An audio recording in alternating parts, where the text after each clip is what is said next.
श्री के कर कमलों द्वारा यहां इसी डेयरी का शिलान्यास हुआ था और आज वे इस अद्यतन डेयरी को आपको सुप्रत कर जा रहे हैं, भेंट देने जा रहे हैं। साथ ही पूर्वांचल की विकास यात्रा में वृद्धि करने वाली अनेक परियोजनाओं को आज माननीय प्रधानमंत्री श्री उद्घाटन कर राष्ट्र को समर्पित करेंगे। तो आइए तालियों की बौछार के साथ माननीय प्रधानमंत्री श्री को रिमोट द्वारा बनास काशी संकुल एवं सभी परियोजनाओं का विधिवत उद्घाटन करने का निमंत्रण देते हैं।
सर्वतः चैव गवाम मध्ये वसाम्यहम्, यानी गायें मेरे चारों ओर रहें और मैं गायों के बीच निवास करूं। माननीय प्रधानमंत्री श्री नरेंद्र मोदी जी के मार्गदर्शन में विकास के विजन को साकार करने हेतु गौ धन के गौरव को बढ़ाने के इसी संकल्प के साथ पशुपालकों, किसानों, युवाओं, महिलाओं के उत्थान के लक्ष्य के साथ पूर्वांचल बन रहा है नई श्वेत क्रांति का उद्भव स्थान, जिसकी साक्षी बनेगी पावन नगरी काशी की धरती और बनास से बनारस तक की श्वेत क्रांति का आधार बनेगी गौ माता। क्योंकि दूध की श्वेत क्रांति से पूर्वांचल का विकास की पहल है। बनास काशी संकुल, पूर्वांचल के विकास का संकुल। वैसे तो लखनऊ और कानपुर में बनास डेयरी द्वारा 2 डेयरी प्लांट कार्यान्वित हो चुके हैं, लेकिन काशी में स्थित ये नवनिर्मित संकुल कुछ खास है, जहां 10 लाख लीटर प्रतिदिन की क्षमता के साथ विविध प्रकार के दूध को विभिन्न साइज में पैक किया जाएगा। स्वास्थ्यवर्धक प्रोडक्ट्स को घर घर तक पहुंचाने के लिए फर्मेंटेड अनुभाग में 50,000 किलो दही, 75,000 लीटर बटर मिल्क एवं 15,000 लीटर लस्सी की होगी पैकिंग। और हां, यहां मुंह में पानी लाने वाली मिठाइयों का 10 टन क्षमता वाला भारत का सबसे बड़ा प्लांट है। यह भारत की उन्नत प्रयोगशालाओं में से एक प्रयोगशाला भी है। वैसे 10 लाख लीटर प्रतिदिन के प्रोसेसिंग एवं 1,80,000 के फर्मेंटेड मिल्क प्लांट स्वचालित है और यहां पनीर और आइसक्रीम जैसे डेयरी उत्पादों का भी प्रोसेसिंग होगा। कुल मिलाकर यह प्लांट डेयरी सेक्टर और इकोनॉमी को बूस्ट करने वाली एक बड़ी पहल बनेगा, जिससे किसानों को मिलेगी समृद्धि की गारंटी, महिलाओं को मिलेगी आर्थिक उत्थान की गारंटी, युवाओं को मिलेगी आत्मनिर्भरता की गारंटी और पशुपालकों को मिलेगी खुशहाली की गारंटी। क्योंकि मोदी सरकार की गारंटी मतलब गारंटी पूरी होने की भी गारंटी,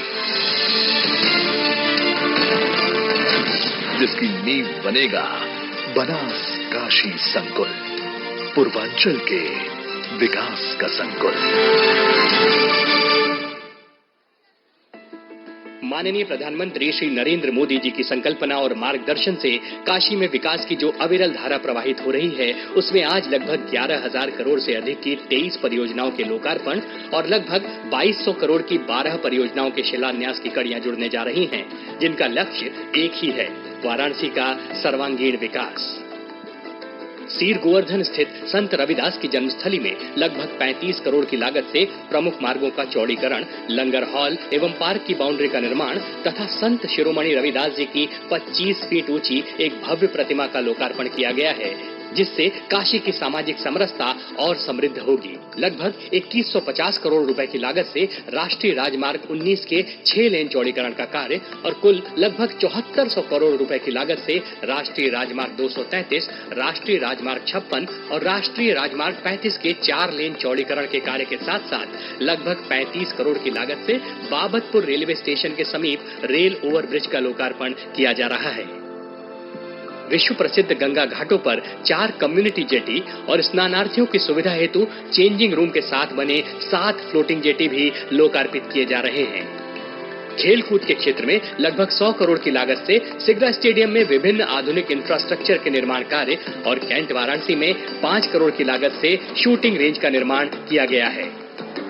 पंचक्रोशी यात्रा के 5 पड़ावों के मार्ग में अनेक धर्मशालाओं, तालाबों, घाटों एवं देवालयों का जीर्णोद्धार 40 करोड़ की लागत से कराया गया है। हिंदुस्तान पेट्रोलियम कॉर्पोरेशन लिमिटेड के आधुनिक एलपीजी बॉटलिंग संयंत्र और जगतपुर वाराणसी में बुनकरों हेतु सिल्क कपड़ा प्रिंटिंग के लिए सामान्य सुविधा केंद्र भी काशी की सर्वांगीण विकास यात्रा में शामिल है। पिछले 39 वर्षों से देश में 18 परिसरों के माध्यम से फैशन टेक्नोलॉजी के पर्याय प्रतिष्ठित national institute of fashion technology के 19वें परिसर का शिलान्यास वाराणसी के बड़ा लालपुर में माननीय प्रधानमंत्री श्री नरेंद्र मोदी जी के कर कमलों से हो रहा है। NIFT काशी में 3 डिजाइन कार्यक्रमों के साथ यहाँ के परंपरागत शिल्प कौशल को तो संजीवनी देगा ही, साथ में आधुनिक टेक्नोलॉजी और शिक्षा के माध्यम से परंपरा के धागे कल के नवाचार के साथ जुड़ेंगे। इसके साथ ही वाराणसी के पांडेयपुर में मेडिकल कॉलेज और काशी हिंदू विश्वविद्यालय में नेशनल सेंटर ऑफ एजिंग के शिलान्यास तथा 1300 करोड़ की लागत से भारतमाला परियोजना के अंतर्गत वाराणसी रांची कोलकाता 6 लेन एक्सप्रेसवे के कार्य का शुभारंभ सम्मिलित है। ये पौराणिक विरासत से सर्वांगीण विकास के संकल्प की काशी है। समस्त काशीवासी इस विकास यात्रा के लिए माननीय प्रधानमंत्री श्री नरेंद्र मोदी जी के आभारी हैं। माननीय प्रधानमंत्री जी, इस क्षेत्र के विकास हेतु हजारों करोड़ की भेंट देने के लिए एक बार फिर से हम सब आपका अभिवादन करते हैं, धन्यवाद कहते हैं। GI भौगोलिक संकेतक एक ऐसा नाम है जिसका उपयोग उन विशिष्ट उत्पादों के लिए किया जाता है जो किसी भौगोलिक स्थान से संबंधित है एवं समृद्ध विरासत के साथ जुड़ा है। जनपद वाराणसी के ऐसे ही 5 GI उत्पादों से जुड़े कारीगरों को अधिकृत उपयोगकर्ता का प्रमाण पत्र आज माननीय प्रधानमंत्री जी के कर कमलों से दिए जाएंगे। सर्वप्रथम आमंत्रित करेंगे श्री जमालुद्दीन अंसारी।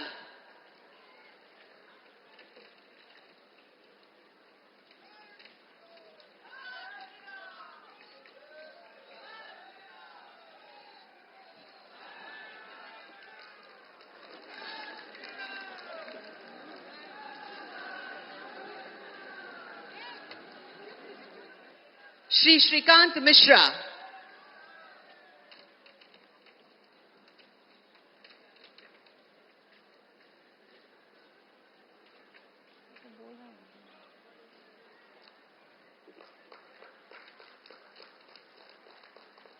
श्रीमती सत्या सिंह।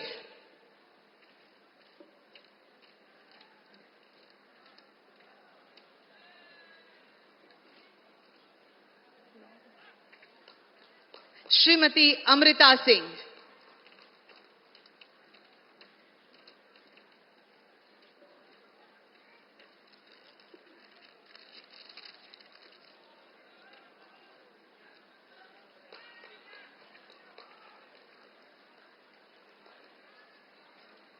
श्री सिद्धार्थ मौर्य।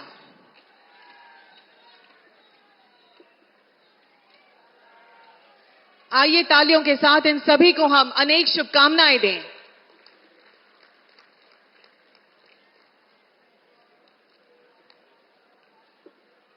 धन्यवाद।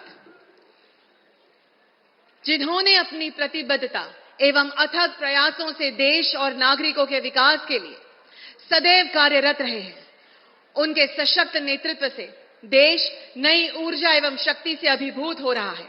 वैसे हमारे आदरणीय प्रधानमंत्री श्री नरेंद्र मोदी जी को आइए तालियों की गूंज के साथ उनके विशेष संबोधन के लिए आमंत्रित करते हैं।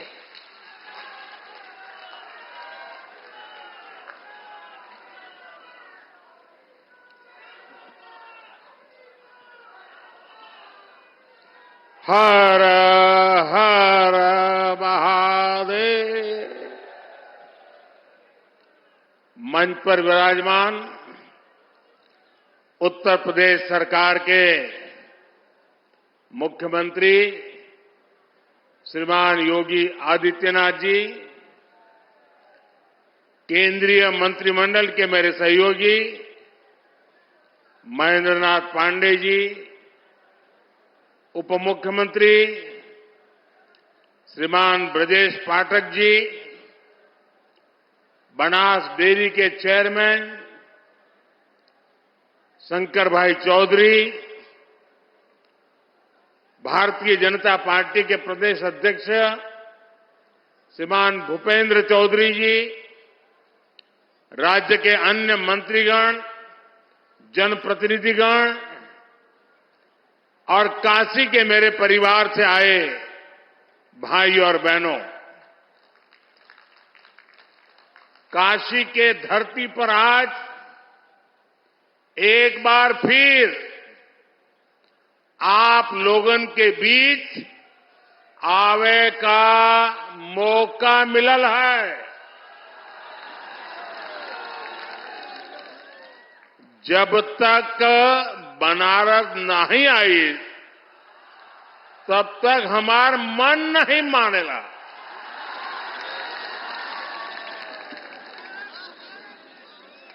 दस साल पहले आप लोग हमके बनारस का सांसद बनैला। अब 10 साल में बनारस हमके बनारसी बना देले।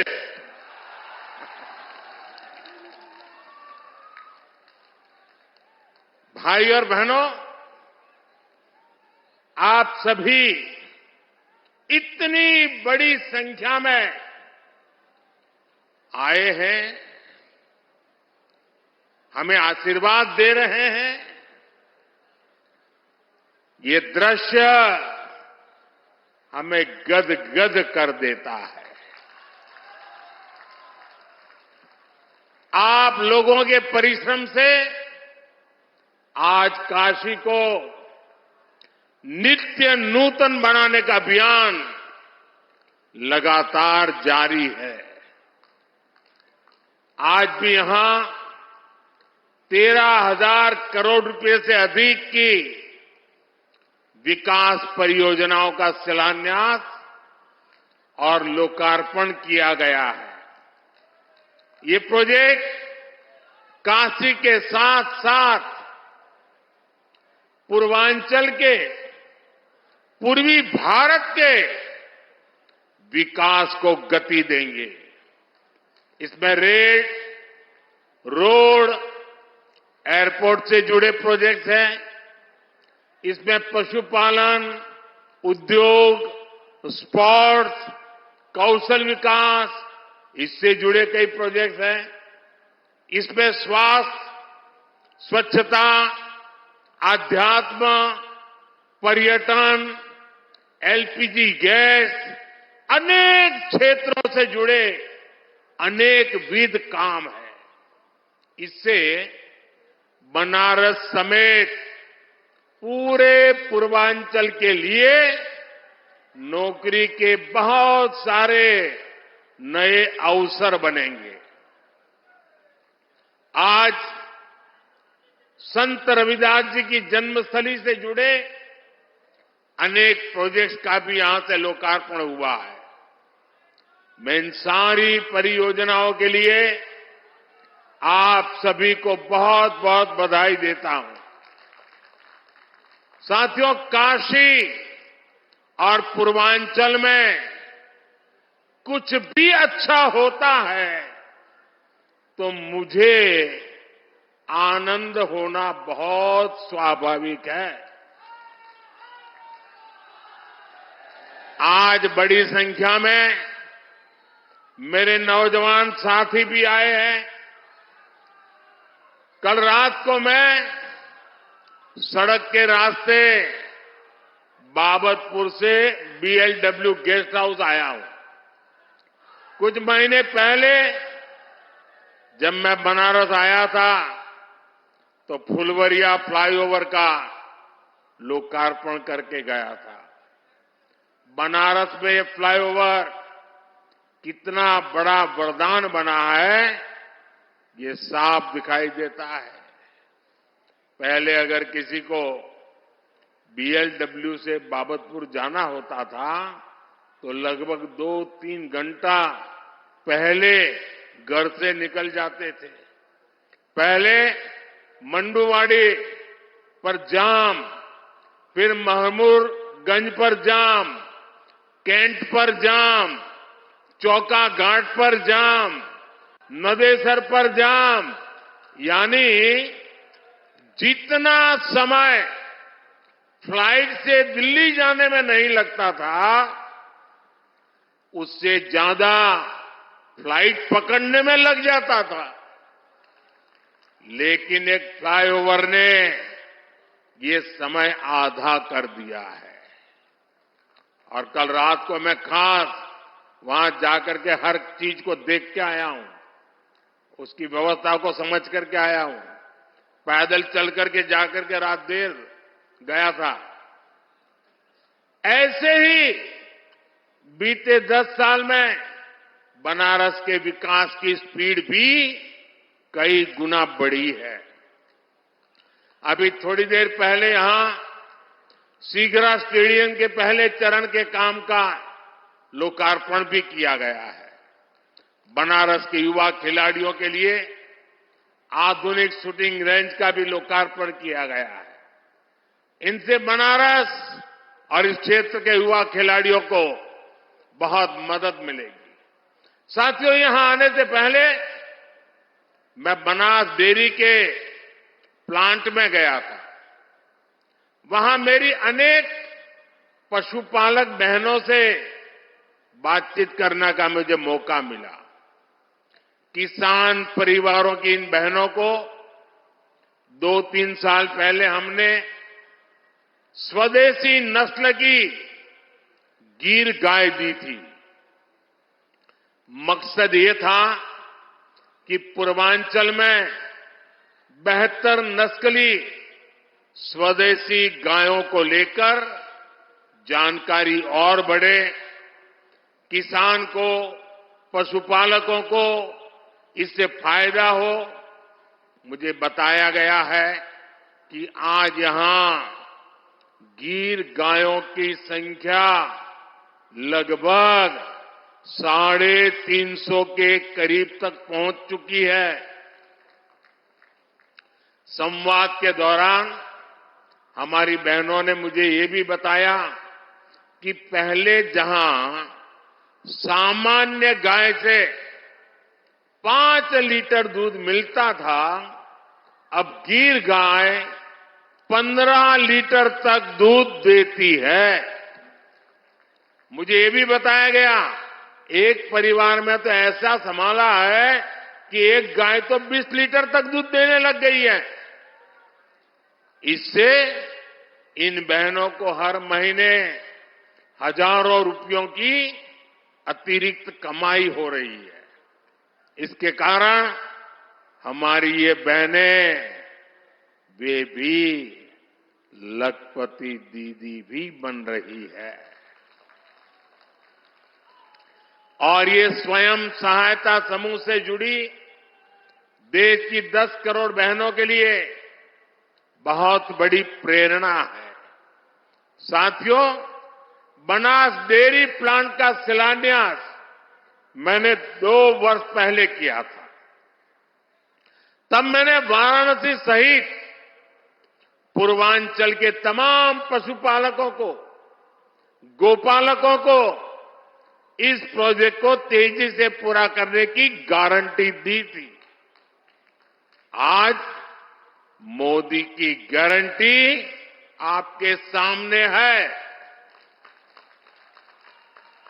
और इसलिए तो लोग कहते हैं मोदी की गारंटी यानी गारंटी पूरा होने की गारंटी। सही निवेश से रोजगार के अवसर कैसे पैदा होते हैं, बनास डेयरी इसका उत्तम उदाहरण है। अभी बनास डेयरी वाराणसी, मिर्जापुर, गाजीपुर, रायबरेली इन जिलों के पशुपालकों से लगभग 2 लाख लीटर दूध इकट्ठा कर रही है। इस प्लांट के चालू होने से अब बलिया, चंदौली, प्रयागराज, जौनपुर और दूसरे जिलों के लाखों पशुपालकों को भी लाभ होगा। इस परियोजना से वाराणसी, जौनपुर, चंदौली, गाजीपुर, आजमगढ़ जिलों के 1000 से ज्यादा गांवों में दुग्ध मंडियां बनेगी। पशुपालकों का ज्यादा दूध ज्यादा कीमत पर बिकेगा तो हर किसान पशुपालक परिवार को ज्यादा कमाई होना तय है। ये प्लांट किसानों, पशुपालकों को बेहतर पशुओं की नस्ल और बेहतर चारे को लेकर भी जागरूक करेगा, प्रशिक्षित करेगा। साथियों, इतना ही नहीं, ये बनास काशी संकुल रोजगार के भी हजारों नए अवसर बनाएगा, अलग अलग कामों में रोजगार बनाएगा। एक अनुमान है कि इस संकुल से पूरे इलाके में 3 लाख से ज्यादा किसानों की आय बढ़ेगी। यहां दूध के अलावा छाछ, दही, लस्सी, आइसक्रीम, पनीर और अनेक प्रकार की स्थानीय मिठाइयां बनेगी। इतना कुछ बनेगा तो इन्हें बेचने वालों को भी तो रोजगार मिलने वाला है। यह प्लांट बनारस की प्रसिद्ध मिठाइयों को देश के कोने कोने तक पहुंचाने में बहुत बड़ी भूमिका निभाएगा। दूध के ट्रांसपोर्टेशन से जुड़े कारोबार में भी अनेक लोगों को रोजगार मिलेगा। इससे पशु आहार से जुड़े दुकानदार, स्थानीय वितरकों का भी दायरा बढ़ेगा। इसमें भी अनेक रोजगार बनेंगे। साथियों, इन प्रयासों के बीच मेरा बनास डेयरी के कामकाज से जुड़े वरिष्ठ साथियों से भी एक आग्रह है। मैं चाहूंगा कि आप दूध का पैसा सीधे बहनों के अकाउंट में डिजिटल तरीके से भेजिए। किसी पुरुष के हाथ में पैसे मत देना। मेरा अनुभव है इसके बहुत ही शानदार परिणाम आते हैं। पशुपालन तो एक ऐसा सेक्टर है जिसमें सबसे अधिक हमारी बहनें जुड़ी हैं। ये बहनों को आत्मनिर्भर बनाने का बहुत बड़ा माध्यम है। पशुपालन छोटे किसानों और भूमिहीन परिवारों का भी बहुत बड़ा सहारा है। इसलिए डबल इंजन सरकार पशुपालन और डेयरी सेक्टर को इतना बढ़ावा दे रही है। साथियों, हमारी सरकार अन्नदाता को ऊर्जादाता बनाने के साथ ही अब अन्नदाता को उर्वरक दाता बनाने पर भी काम कर रही है। उर्वरक दाता बने। हम पशुपालकों को दूध के अलावा गोबर से भी कमाई के अवसर दे रहे हैं। हमारे जो ये डेयरी प्लांट है, इनमें गोबर से बायो सीएनजी बने और इस प्रक्रिया में जो जैविक खाद है वो कम दाम पर किसानों को मिले, इस पर काम हो रहा है। इससे प्राकृतिक खेती को और बल मिलेगा। गंगा जी के किनारे प्राकृतिक खेती करने का चलन वैसे भी अब बढ़ रहा है। आज गोवर्धन योजना के तहत गोबर हो, दूसरा कचरा हो, उससे बायोगैस, बायो सीएनजी बनाई जा रही है। इससे साफ सफाई भी रहती है और कचरे का पैसा भी मिलता है। साथियों, ये हमारे यहाँ काशी तो कचरे से कंचन बनाने के मामले भी है, एक मॉडल के रूप में देश के सामने आ रही है।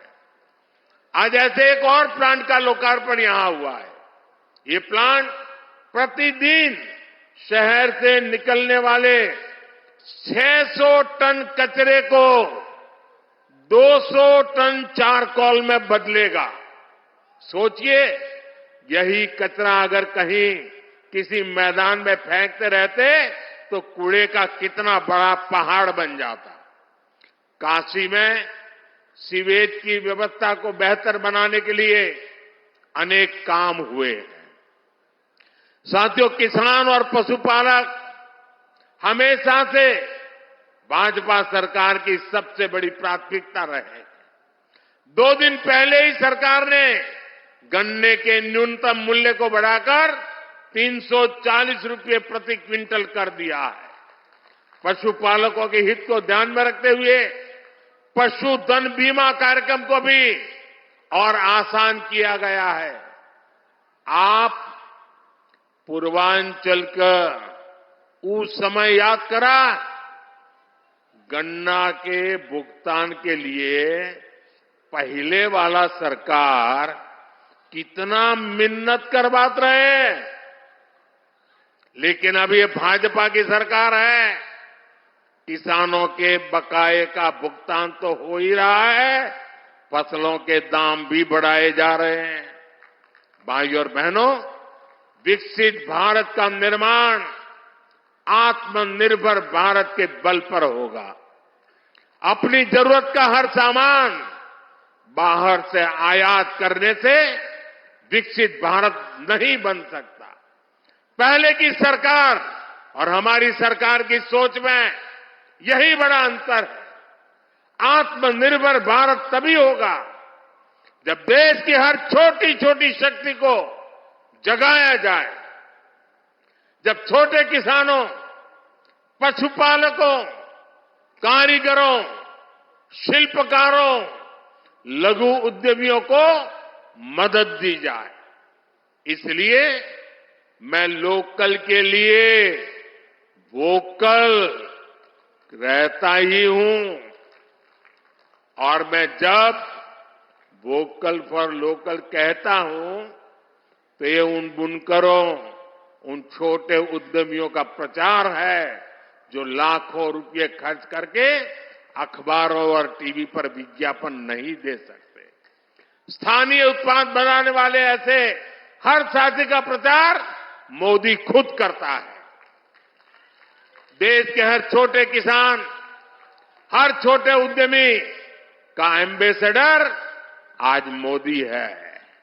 जब मैं खादी खरीदो, खादी पहनो का आग्रह करता हूं तो गांव गांव में खादी से जुड़ी बहनें, दलित, पिछड़े, उनके श्रम को बाजार से जोड़ता हूं। जब मैं देश में बने खिलौने खरीदने की बात करता हूं तो इससे पीढ़ियों से खिलौने बनाने वाले परिवारों का जीवन सुधरता है। जब मैं मेक इन इंडिया कहता हूं तो मैं इन छोटे और कुटीर उद्योगों पर हमारे एमएसएमई के सामर्थ्य को नई बुलंदी देने का प्रयास करता हूं। जब मैं देखो अपना देश कहता हूं तो मैं अपने ही देश में टूरिज्म को बढ़ावा देता हूं। इससे स्थानीय लोगों का रोजगार, स्वरोजगार कैसे बढ़ता है, ये हम काशी में अनुभव कर रहे हैं। जब से विश्वनाथ धाम का पुनर्निर्माण हुआ है, तब से करीब करीब 12 करोड़ से अधिक लोग काशी आ चुके हैं।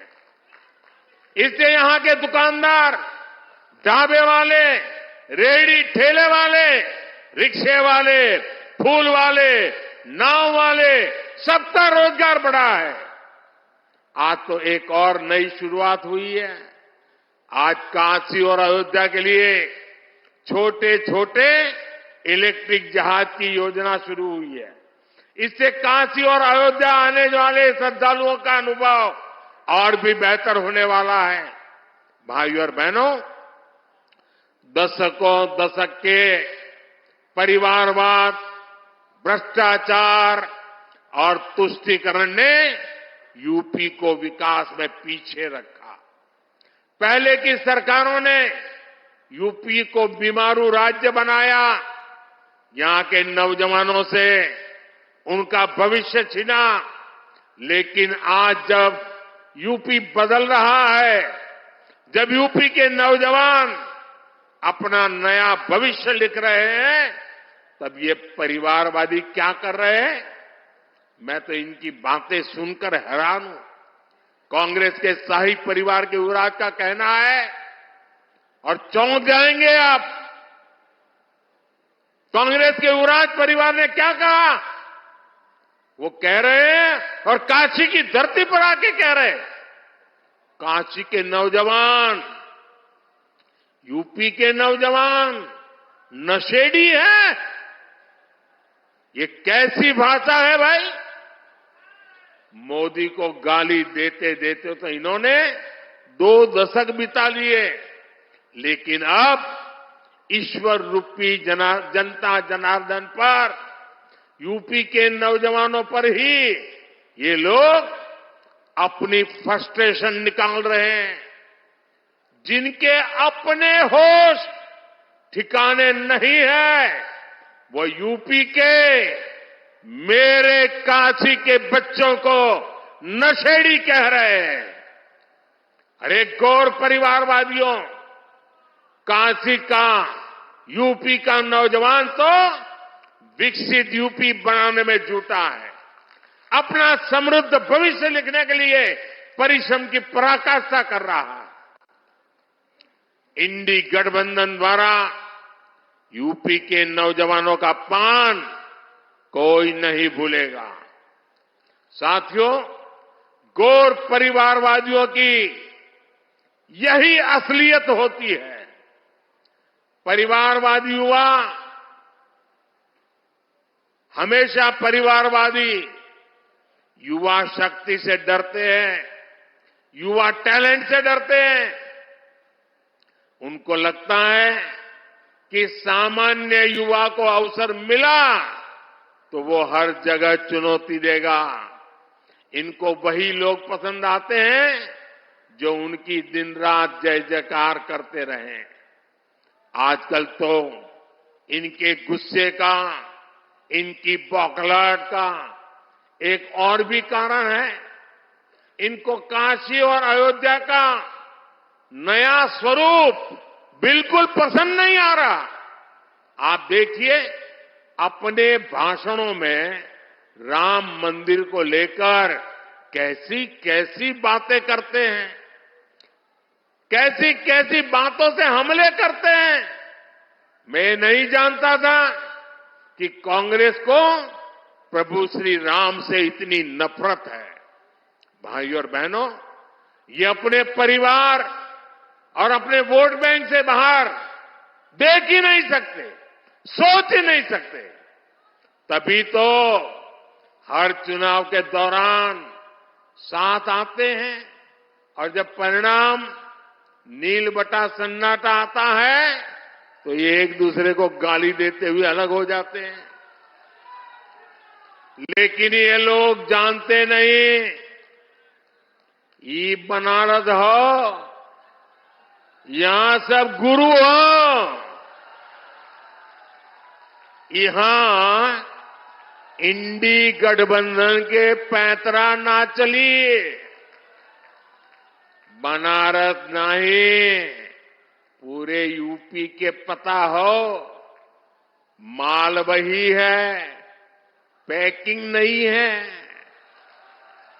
इस बार तो इनको जमानत बचाने के लिए ही बहुत संघर्ष करना पड़ेगा। साथियों, आज पूरे देश का एक ही मूड है, अब की बार मोदी की गारंटी है, हर लाभार्थी को 100% लाभ। मोदी लाभार्थियों के सैचुरेशन की गारंटी दे रहा है। तो यूपी ने भी सारी सीटें मोदी को देने का निर्णय किया है। यानी इस बार यूपी 100% सीटें एनडीए के नाम करने वाला है। भाइयों और बहनों, मोदी का तीसरा कार्यकाल पूरी दुनिया में भारत के सामर्थ्य का सबसे प्रखंड कालखंड होने वाला है, सबसे प्रखर कालखंड होने वाला है।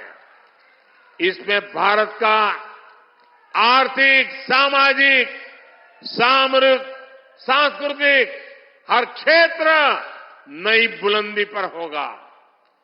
बीते 10 वर्षों में भारत 11वें नंबर से ऊपर उठकर 5वें नंबर की आर्थिक ताकत बना। आने वाले 5 वर्षों में भारत दुनिया की तीसरी सबसे बड़ी आर्थिक महाशक्ति बनेगा। बीते 10 वर्षों में आप देश में देख रहे हैं कि सब कुछ डिजिटल हो गया है। आज आप चारों तरफ 4 लेन, 6 लेन, 8 लेन की चौड़ी चौड़ी सड़कें देख रहे हैं। रेलवे स्टेशनों को आधुनिक होते देख रहे हैं। वंदे भारत, अमृत भारत, नमो भारत ऐसी तेज और आधुनिक ट्रेनें चलती देख रहे हैं। और यही तो नया भारत है। आने वाले 5 वर्षों में ऐसे विकास कार्यों में और तेजी होने वाली है। देश का कायाकल्प होने वाला है। मोदी ने तो गारंटी दी है कि जिस पूर्वी भारत को विकास से वंचित रखा गया, उसको विकसित भारत का ग्रोथ इंजन बनाऊंगा। वाराणसी से औरंगाबाद के 6 लेन हाईवे का पहला फेज पूरा हुआ है। आने वाले 5 वर्ष में यह पूरा होगा तो यूपी और बिहार को बहुत फायदा होगा। वाराणसी, रांची, कोलकाता एक्सप्रेसवे, इससे बिहार, झारखंड और पश्चिम बंगाल की दूरी और सिमटने वाली है। भविष्य में बनारस से कोलकाता के सफर का समय करीब करीब आधा होने जा रहा है। साथियों, आने वाले 5 वर्षों में यूपी के काशी के विकास में भी नए आयाम जुड़ेंगे। तब काशी रोपवे जैसे आधुनिक यातायात में सफर करेगी। एयरपोर्ट की क्षमता कई गुना अधिक होगी। काशी यूपी नहीं, देश की भी एक महत्वपूर्ण खेल नगरी बनेगी। आने वाले 5 वर्षों में मेरी काशी, मेड इन इंडिया, आत्मनिर्भर भारत के अभियान को और गति देगी। आने वाले 5 वर्षों में निवेश और नौकरी, कौशल और रोजगार, इसका हब के रूप में काशी की भूमिका और सशक्त होगी। आने वाले 5 वर्षों में काशी का national institute of fashion technology परिसर तैयार हो जाएगा। इससे यूपी के नौजवानों के लिए स्किल और रोजगार के अनेक अवसर मिलेंगे। इससे हमारे बुनकर साथियों, हमारे कारीगरों को भी नई टेक्नोलॉजी और नई स्किल देना सरल होगा। साथियों, बीते दशक में काशी को हमने हेल्थ और एजुकेशन के हब के रूप में एक नई पहचान दी है। अब एक नया मेडिकल कॉलेज भी इसमें जुड़ने वाला है। बीएचयू में नेशनल सेंटर ऑफ एजिंग के साथ साथ आज 35 करोड़ रुपए की लागत के कई डायग्नोस्टिक मशीन और उपकरण का भी लोकार्पण किया जा रहा है। इससे सुपर स्पेशलिटी अस्पताल में आने वाले मरीजों का वही परिसर में ही डायग्नोसिस करना आसान हो जाएगा।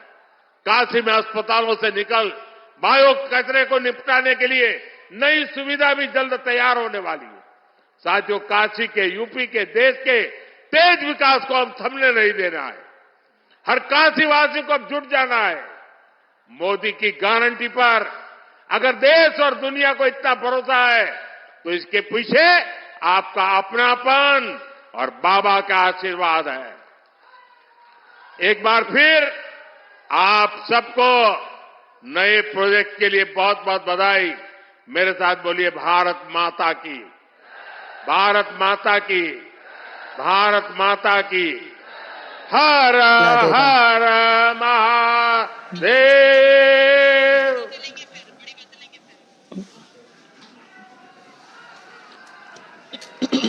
माननीय प्रधानमंत्री श्री, आपके ऊर्जा से भरे संबोधन के लिए, आपकी मानक उपस्थिति के लिए और श्वेत गंगा की भेंट और विकास कार्यों की भेंट के लिए हम आपका तहे दिल से आभार व्यक्त करते हैं।